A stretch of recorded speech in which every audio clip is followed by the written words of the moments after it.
Have you ever walked away from a conversation feeling strangely confident, only to discover later that everyone else noticed something you completely missed? It is an uncomfortable realization that quietly lingers long after the moment has passed. Perhaps you interrupt people without realizing it, dismiss ideas before understanding them, or mistake certainty for wisdom.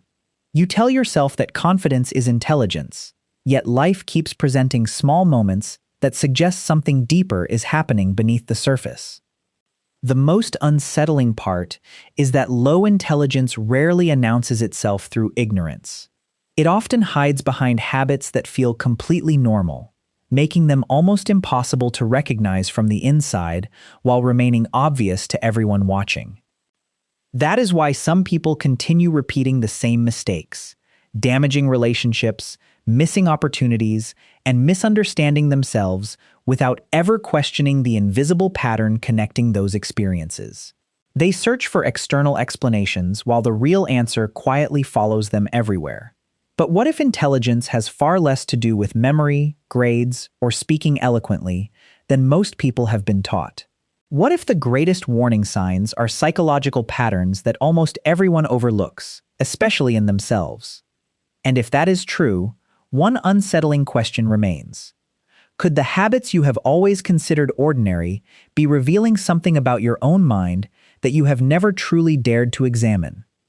Most people believe low intelligence is easy to recognize.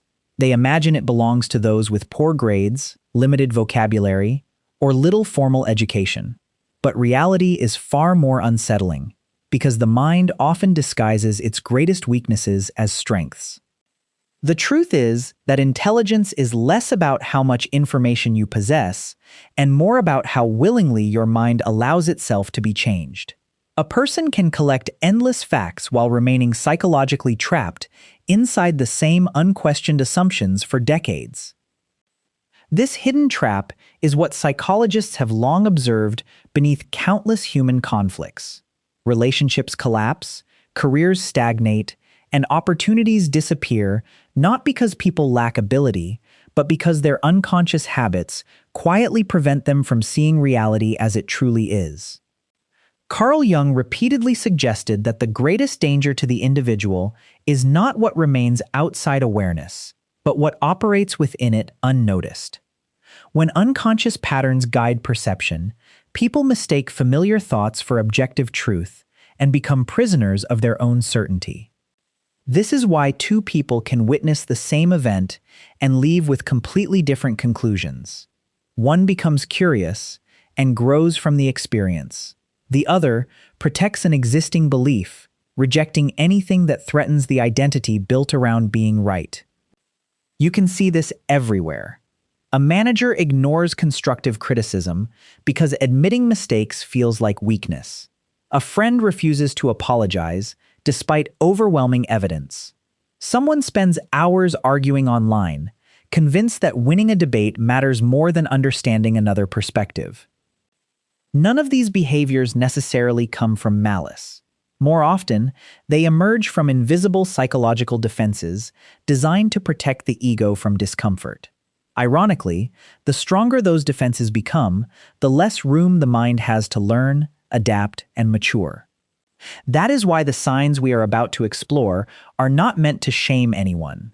They are mirrors rather than accusations. Nearly everyone has displayed some of these behaviors at different moments in life, often without realizing what they truly reveal. But if these habits are not caused by a lack of knowledge alone, where do they actually begin? To answer that, we must first uncover the deeper psychological force that quietly shapes the way every human being thinks, reacts, and understands the world. To understand why these overlooked signs appear, we must move beyond intelligence as society usually defines it.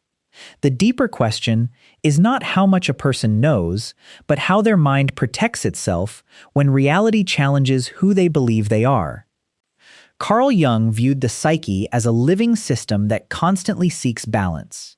Yet that balance can become distorted when the ego values certainty over truth. Instead of adapting to new experiences, it begins defending an identity that feels psychologically safe, even when it is no longer accurate. This is why intelligence cannot be measured only by memory, education, or quick thinking. Louise von Franz often explored how genuine psychological maturity depends on a person's willingness to confront the unknown within themselves. Knowledge without self-awareness easily becomes another disguise for unconscious fear. The important distinction is this: low intelligence is often less about limited ability and more about limited openness. When the mind refuses to question itself, learning slows, empathy weakens, and growth quietly comes to a halt without the person ever noticing. Think about someone who immediately rejects an unfamiliar idea because it feels uncomfortable, or the colleague who dismisses every suggestion before hearing it completely. Perhaps you have caught yourself defending an opinion, only to realize later that you never truly considered the other perspective. The same pattern appears in families. A parent insists that traditions must never change because they confuse familiarity with wisdom. A sibling repeats harmful behaviors generation after generation, convinced that questioning the past would somehow betray those who came before. Social media magnifies this tendency even further. Algorithms reward certainty, outrage, and quick judgments. Every notification reinforces existing beliefs, making it easier to seek agreement than understanding. Over time, the mind mistakes constant validation for genuine intelligence. Alfred Adler believed that many human behaviors are driven by hidden feelings of inferiority. When people secretly fear appearing inadequate, they often compensate by acting overly certain, dismissing criticism, or pretending to know more than they actually do. Confidence becomes a shield rather than an expression of wisdom. This is why some of the loudest voices in a room are not always the wisest. Real intelligence rarely needs to dominate every conversation because it is secure enough to remain curious. It asks questions before reaching conclusions and listens without immediately preparing a defense. Seen through this lens, the behaviors we often criticize begin to look different. They are not simply flaws in reasoning, but psychological strategies designed to protect the ego from uncertainty. The tragedy is that these very strategies also prevent the mind from becoming wiser. If these defenses are learned rather than inborn, another question naturally emerges. Where did they first take shape, and why do they become so deeply rooted that many people carry them into adulthood without ever recognizing their influence? To answer that question, we have to return to a place most adults rarely revisit with honesty. Long before we formed opinions about the world, we were forming beliefs about ourselves, quietly learning what felt safe, what earned approval, and what had to be hidden. A child does not enter life fearing uncertainty. Curiosity is natural. Questions come effortlessly. Mistakes are expected. But over time, many children begin receiving subtle messages that being wrong is embarrassing, asking too many questions is annoying, or changing their minds is a sign of weakness. These experiences may seem insignificant in isolation, yet the unconscious remembers patterns more than isolated moments. If a child is repeatedly rewarded for appearing correct, rather than genuinely learning, the ego slowly discovers that protecting its image feels safer than pursuing the truth. As adulthood arrives, those childhood strategies rarely disappear. They simply become more sophisticated. The child who feared looking foolish becomes the adult who refuses feedback. The child who was mocked for mistakes becomes the employee who blames others. The original fear remains, even if its disguise has changed.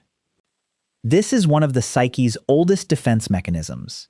Instead of confronting discomfort directly, the mind constructs protective narratives. It convinces itself that criticism is unfair, opposing ideas are foolish, or personal failures are always someone else's responsibility. The ego survives, but genuine growth quietly stalls. Jung believed that what remains unconscious continues directing our lives until we mistake it for fate. We assume difficult relationships, repeated conflicts, or stagnant careers are simply bad luck, never realizing that the same invisible defense keeps recreating the very situations we wish to escape. An ancient Greek myth captures this pattern with remarkable precision.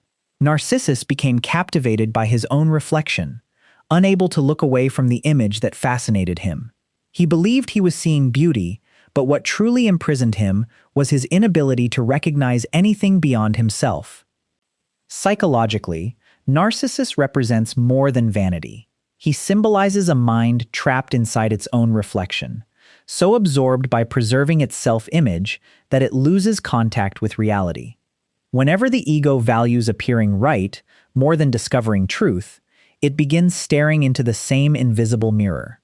Modern life offers countless versions of that mirror. It may be a carefully curated online identity, a professional title, a political belief, or the comforting certainty that our opinions are unquestionably correct.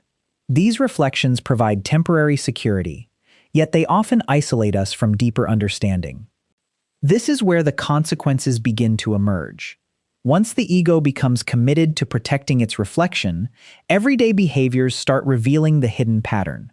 What appear to be ordinary habits are often psychological defenses in disguise, and they quietly expose far more about our intelligence than we might ever imagine. This is where the invisible patterns become visible. The signs are rarely dramatic, and they rarely exist in isolation. Instead, they appear as ordinary habits repeated so consistently that both the person displaying them and those around them begin accepting them as normal. The first sign is an inability to tolerate being wrong. Most people assume this reflects confidence, but psychologically it often reveals the opposite. When every disagreement feels like a personal attack, the ego is protecting fragile self-worth rather than searching for the truth. You see it when someone interrupts before another person finishes speaking, argues over insignificant details, or refuses to admit even the smallest mistake. The conversation becomes less about understanding and more about preserving an image that cannot afford to crack. The second sign is confusing information with wisdom. In the digital age, knowledge has become easier to collect than ever before, yet understanding still requires reflection.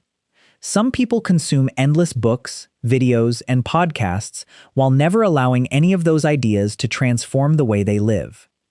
They can quote experts, recite statistics, and explain complex theories, yet they continue repeating the same unhealthy patterns in relationships, careers, or personal decisions. Information accumulates, but self-awareness remains untouched, leaving intelligence trapped at the surface.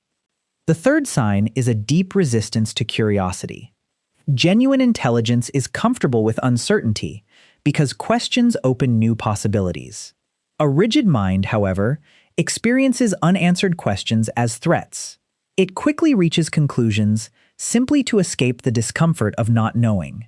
Think of the colleague who dismisses every unfamiliar proposal before considering its value, or the friend who labels people after a single interaction. Certainty feels efficient, but over time it quietly closes every door through which wisdom might have entered. The fourth sign is blaming circumstances for every recurring problem. Difficult situations affect everyone, yet psychologically mature people eventually ask what role they themselves continue playing. An unconscious mind, however, protects itself by locating every cause outside its own behavior.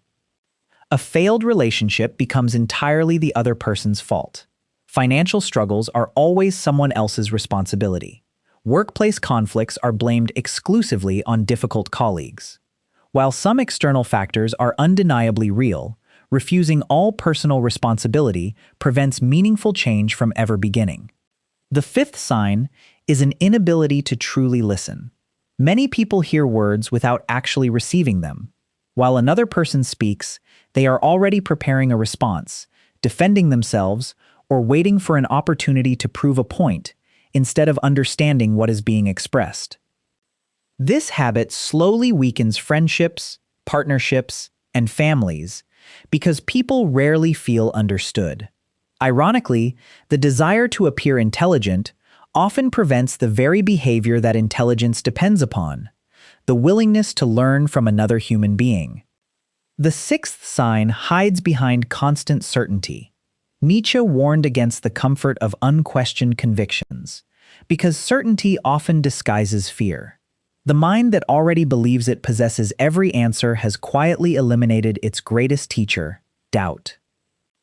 This appears whenever someone rejects evidence without examining it, mocks unfamiliar perspectives, or believes changing their opinion would somehow diminish their worth. Yet every meaningful scientific discovery, philosophical breakthrough, and personal transformation began with someone willing to question what seemed obvious.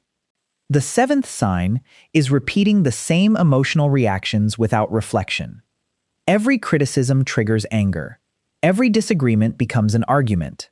Every disappointment produces identical excuses.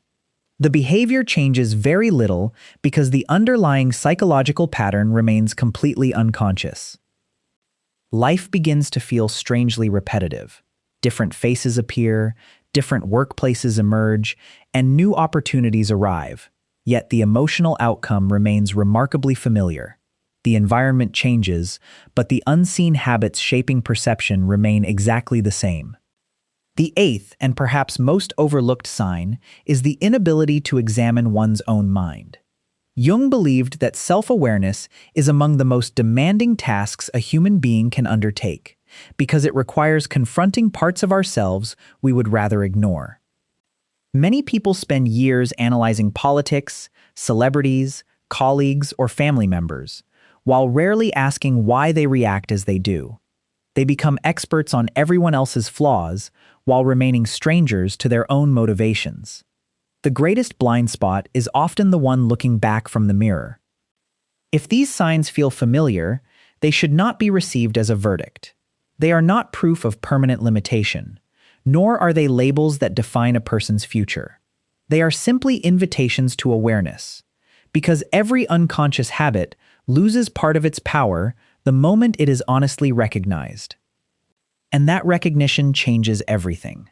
Once the mind stops defending every weakness and begins observing it with curiosity instead of shame, the very behaviors that once limited intelligence can become the doorway to genuine psychological growth.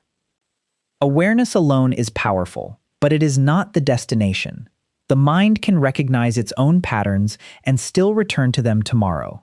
Transformation begins only when observation becomes practice, and curiosity gradually replaces the need to protect the ego. The first step is learning to become comfortable with being wrong. Most people experience correction as a threat to their identity. A healthier perspective sees it as evidence that the mind is still capable of growing. Every mistaken belief surrendered creates space for a wiser one. Imagine leaving a disagreement without proving your point, yet walking away with a deeper understanding than when you arrived. At first, the ego feels defeated. Over time, however, that small act of humility becomes one of the strongest foundations of genuine intelligence. The second step is replacing certainty with curiosity.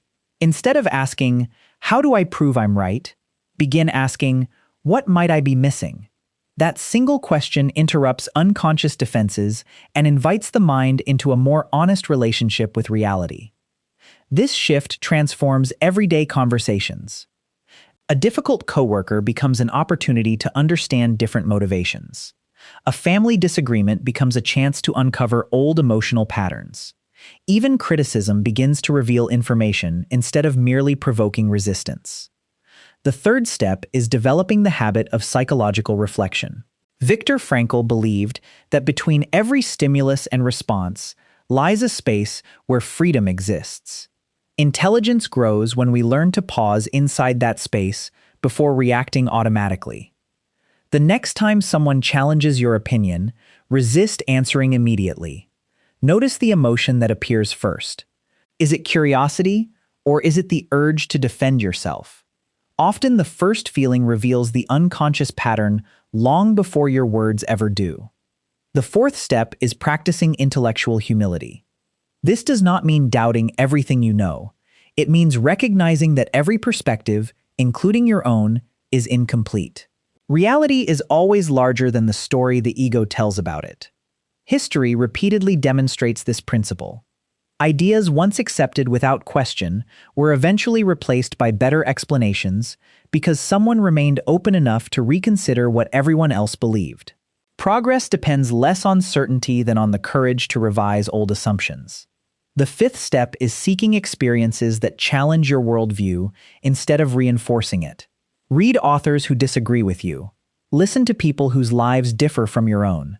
Travel if you can. If you cannot, allow unfamiliar perspectives to enter through conversation and reflection. At first, this feels uncomfortable because the unconscious prefers familiar territory. Yet every meaningful expansion of consciousness begins with discomfort. The mind grows stronger not by avoiding complexity, but by learning to hold it without immediately searching for simple answers. The sixth step is cultivating honest self-observation without self-condemnation. Many people avoid examining themselves because they fear discovering flaws. Ironically, refusing to look only gives those flaws greater influence. Compassionate awareness weakens unconscious patterns far more effectively than shame ever could. When you notice yourself interrupting someone, becoming defensive, or dismissing an unfamiliar idea, resist judging yourself. Simply observe the behavior with honesty. That quiet moment of awareness creates a small separation between you and the habit, and within that separation, change becomes possible. Over time, these practices reshape more than you're thinking. They transform relationships because people feel heard instead of managed. They strengthen careers because learning replaces defensiveness. They deepen identity because self-worth no longer depends on appearing intelligent, but on becoming increasingly truthful. This is the paradox that Jungian psychology quietly reveals. Intelligence is not a fixed possession that some people receive while others do not. It is a lifelong relationship with reality, strengthened every time we choose awareness over ego, curiosity over certainty, and growth over the comforting illusion of already knowing enough. In the end, the greatest danger is not having a low IQ, making mistakes, or lacking knowledge. The greatest danger is living inside psychological habits so familiar that they quietly shape your entire life without ever being questioned. Many people reach old age believing the world failed to understand them, never realizing they spent decades protecting an identity instead of developing one. They defended opinions, repeated emotional patterns, and avoided uncomfortable truths until those habits slowly became their reality. The tragedy is not ignorance itself. Ignorance can be transformed through learning. The real tragedy is believing there is nothing left to learn. The moment curiosity dies, growth begins to fade, even if achievement, success, or recognition continue to increase. Erich Fromm suggested that maturity is not measured by what we possess, but by what we become. That simple idea invites a profound question. Is your life expanding because your mind is expanding, or has your comfort quietly become the boundary of your potential? Imagine looking back years from now. Will you remember the arguments you won, or the moments when you discovered that your old beliefs no longer defined you? Those quiet moments of honest self-reflection often shape a life far more deeply than public victories ever could. Perhaps the signs explored in this video reminded you of someone else. That is natural. The human mind instinctively notices familiar patterns in others before recognizing them within itself. Yet the most meaningful transformation begins when the mirror slowly turns inward. Self-awareness is rarely comfortable because it asks us to meet the parts of ourselves we have spent years avoiding. But those hidden places are also where wisdom begins. Every unconscious pattern brought into awareness becomes one less force silently directing your choices. Carl Jung believed that becoming conscious is one of life's greatest tasks because it transforms fate into responsibility. Once you can see your patterns clearly, you are no longer completely controlled by them. The future becomes something you help shape rather than something that simply happens to you. So perhaps the question was never whether someone is intelligent or unintelligent. The deeper question is whether they remain willing to learn, to question, and to grow. Intelligence is not merely what the mind knows. It is what the mind allows itself to become. If today's reflection stirred something within you, Don't let that feeling disappear with the next distraction. Spend a few quiet moments noticing which of these signs challenged you the most, and which habit you want to observe differently this week. Awareness becomes powerful only when it continues beyond the screen. I'd genuinely love to hear your perspective. Which of these overlooked signs do you think people misunderstand the most, and why? Share your thoughts in the comments. Your experience may help someone else recognize a pattern they have never seen before. If you enjoy exploring the hidden forces that shape identity, behavior, and the unconscious mind, consider subscribing and joining this growing community. Each conversation is another opportunity to understand ourselves a little more deeply, together. Until next time, stay curious, stay honest with yourself, and remember that the most important discoveries are rarely found by looking farther into the world, but by looking more carefully within.